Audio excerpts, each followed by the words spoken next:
The time today and tomorrow from 8 a.m. to 5 p.m. at the Cracker Williams Rec Center located at 245 East Bay Street in Jesup. On Wednesday, 121 more people voted in Wayne County, 2 nonpartisan, 17 Democrats, and 102 Republicans, brings the grand total heading in today to 1,317 who have cast their ballots in both the Georgia presidential primary. Also, whether or not to extend the 1 cent penny in the county's proposed SPLOST 5 referendum. Election date is this coming Tuesday, March the 12th. All voting precincts will be open that day from 7 a.m. to 7 p.m. Votes will be counted that night, and the county will learn whether or not their SPLOST 5 referendum passes. The county simply says 1 cent makes sense. They're encouraging registered voters to continue that 1 cent penny that brings in millions of dollars for the county and the cities of Jesup, Odom, and Scriven. The county projects that the SPLOST will raise approximately $28 million over a 6-year period, and they're looking to complete 3 major projects if the referendum passes on Tuesday. In a courthouse annex, which will provide much-needed security at the courthouse, a community-wide center, which will include a competition pool, and a multi-purpose equestrian center. Once again, is a yes or no vote. And if you're a registered voter, you have today and Friday from 8 a.m. to 5 p.m. to vote, or you have next Tuesday when the polls again open at 7 a.m. and remain open until 7 p.m. Again, early voting again taking place at the Cracker Williams Rec Center today located at 245 East Bay Street in Jesup. Meanwhile, qualifying taking place for local elections, and that runs up until this Friday at 12 noon at the Wayne County Probate Office. Only person to qualify Wednesday is Toby Cameron. He's running for the office of Sheriff of Wayne County. Also in that race is Donnie Ray and the incumbent Sheriff Chuck Mosley. We believe it'll mostly be a 3-man race in that office. Haven't heard anybody else running. We've got Mr. Donnie Ray coming in studio tomorrow to be on the Butch and Bob Show to discuss his candidacy. Monday, we've got the incumbent Sheriff Chuck Mosley. Still have not lined up a date yet for Toby Cameron. Qualifying began Monday. WIFO FM on hand. Had a chance to interview those who qualified on Monday. Today, we hear from longtime coroner Jay Fulton, who's been coroner of Wayne County here for 28 years. Here's our conversation with Coroner Jay Fulton. Jay Fulton going to run for another term? Yes, sir.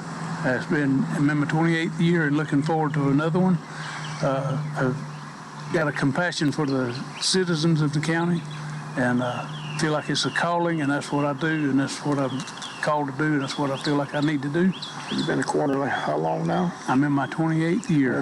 Tell us what a coroner does. Coroner investigates death and signs a death certificate. There's only 11 situations when we do, and most of them are things like being admitted to the hospital unconscious and dying within 24 hours. We don't handle hospice or funeral home deaths, but anything like that, vehicle accidents, casualty, trauma, homicide, suicide, all those kind we deal with. Are you responsible for the cause of death, or list the cause of death, or somebody yes, else sir. do that? We determine the cause of death. We utilize the help of a medical examiner in Pooler and doctors at the emergency room here in Jesup, and also look at the medical history and get doctors' help that way to determine the cause of death. As we mentioned, you've been doing this a long time, but it's one of those jobs you don't never know when you're going to get the call. I mean, you got to Yes, be sir. on call all the time. We stay on call pretty much. I've got 2 deputies, and they stay on call 4 to 12 and 12 to 8, and I've got it all day, 5 days, 7 days a week. I took the weekend off because I went to St. Augustine, but other than that, it's pretty much 7 days a week, 8 hours a day on call. Who's your 2 deputies? Bill Cooksey and Ted Mathis. Okay. Ted Mathis has been with me all but 1 year. Right. So we're looking forward to another term with him, and he and I do get along pretty good, work well together. Well, sounds good, Jay. Again, appreciate all the work over the years and wish you the best of luck. Thank you, sir. Be blessed, Bob. Now, once again, those comments are Coroner Jay Fulton. Again, he currently has opposition as Rich Shefka, also qualified to run for coroner. Again, qualified runs up until Friday at 12 noon. Magistrate Judge Gary Browning qualified Monday. He's currently running unopposed. Here's our conversation with Gary Browning. Judge Gary Browning going to seek another 4 years, so tell us about this upcoming campaign. Well, it is what it is. I hope it's not a campaign. I've been blessed to not have any opposition the past 3 times. This part of the job, the politicking part, is the part I don't enjoy at all. But it's a necessary part of it. But I've been so thankful and honored to be able to to be the magistrate for over 15 years now, and I'm not looking to retire anytime soon. I'd rather work than grow old and grow tired and get gone. I enjoy working. Well, tell us what a magistrate judge does. A lot of people don't know what a magistrate judge does. What's the roles of a magistrate judge? Well, there's two sides of it. There's a criminal side where it's pretty much mostly law enforcement, where I issue arrest warrants, search warrants, subpoenas,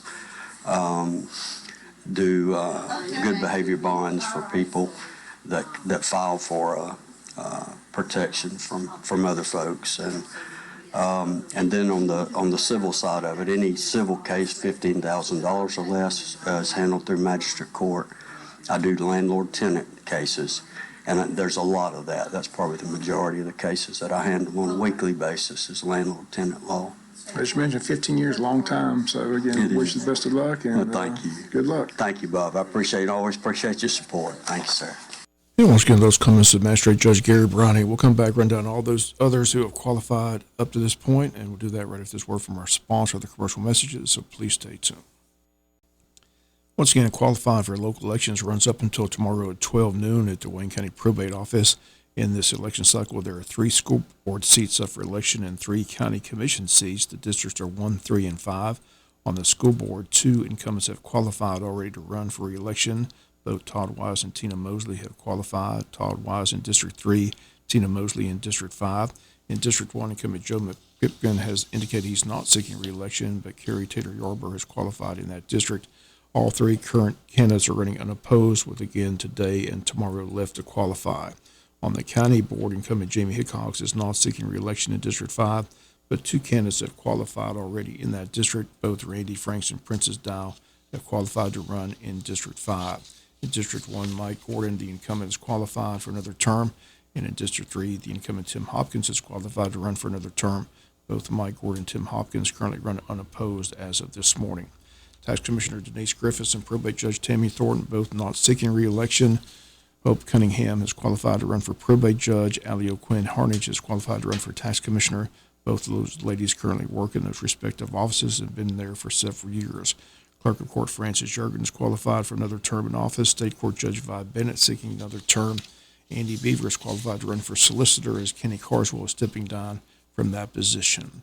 Once again, all those candidates currently unopposed. Once again, qualifying ends at 12 noon Friday, and we'll continue to update the list of candidates as they qualify. We'll be back with some final news notes after this word from our sponsor, the commercial messages, so please stay tuned. Daylight saving time begins this Sunday, March 10th at 2 a.m. when before you go to bed, you spring your clocks forward 1 hour. So keep that in mind. That kicks in this weekend. It's also, they state it's a good time to change the batteries in your smoke alarms at home. And daylight saving time begins this Sunday at 2 a.m. City of Jesup Council and Mayor have opted to conduct their retreat in Jesup at the William A. Zorn Airport instead of heading to Savannah, except for next week. We're still waiting the agenda for the retreat. Since we received that information, we'll pass that along. Interim City Manager Nick Ellis stated that they would be putting an agenda for the retreat and hoping to receive that agenda sometime today. That's going to do it for latest in local news. Sports comes your way in a few minutes. Bob Morgan, have a great day.